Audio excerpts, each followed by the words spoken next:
প্রিয় দেশবাসী, সবাইকে বাংলা নববর্ষ 1432-এর শুভেচ্ছা জানাচ্ছি। শুভ নববর্ষ। পহেলা বৈশাখ আমাদের প্রাণের উৎসব, বাঙালির সার্বজনীন উৎসব।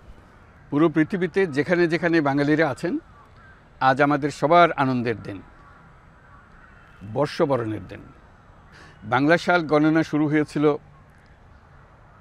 কৃষিকাজের সুবিধার জন্য, ফসলি সন হিসেবে। এখনও এদেশের কৃষকরা বাংলা তারিখের হিসেবেই বীজ বোনেন, ফসল তোলেন। বাংলা নববর্ষের এক অবিচ্ছেদ্য অংশ হালখাতা। এখনকার আধুনিক সময়েও এখনও এই হালখাতার ঐতিহ্যকে ধরে রেখেছেন বাংলাদেশের হাটে বাজারে, শহরে বন্দরে।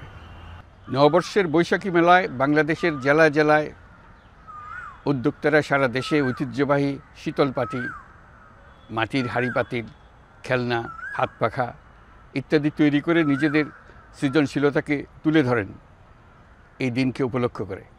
বাংলাদেশের সংস্কৃতি ও ঐতিহ্য রক্ষায় এবং একে এগিয়ে নিয়ে যেতে আমাদের সবাইকে সক্রিয় ভূমিকা রাখার জন্য অনুরোধ জানাচ্ছি। আমাদের এইসব ঐতিহ্য যেন আমাদের নিজেদের মধ্যে সীমাবদ্ধ না থাকে, আমাদের সংস্কৃতি যেন আমরা ছড়িয়ে দিতে পারি বিশ্বের দরবারে। বছরের এই দিনটিতেই আমরা সুযোগ পাই আমাদের সুদীর্ঘ ঐতিহ্যকে নতুনভাবে নতুন প্রজন্মের কাছে উৎসবমুখর পরিবেশে তুলে ধরতে এবং পৃথিবীর সামনেই তুলে ধরতে।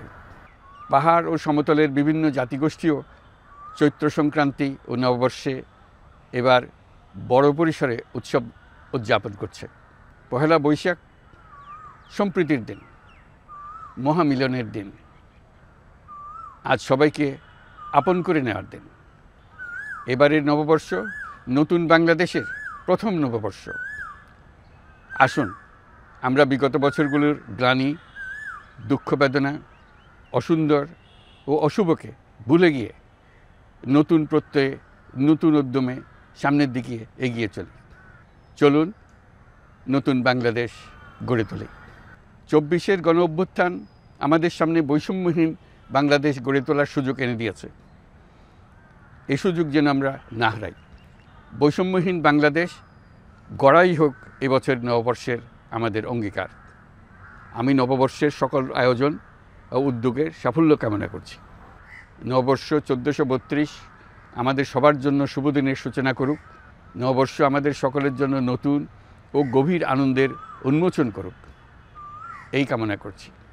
সবাইকে আবারও আমার নববর্ষের শুভেচ্ছা ও সালাম জানাচ্ছি। আসসালামু আলাইকুম। মহান আল্লাহ আমাদের সহায় হন। আল্লাহ হাফিজ।